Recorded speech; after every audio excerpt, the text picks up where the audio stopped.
And really what blockchains do is blockchains are coordination technology. It comes down to like, how do we have a large number of people coordinate with each other, right?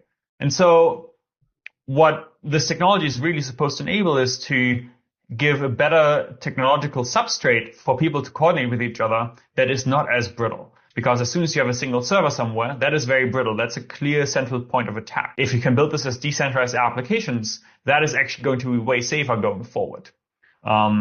And like maybe the last point, in the past I always made this point, but like with like Russian election interference in the US back in, when was it, 2016 or 2020, where they sort of like leveraged Facebook for this. Mm-hmm. It wasn't that Facebook was designed to sell data to the Russians. It just happened that Facebook had a lot of data, and it happened that they made money by selling data.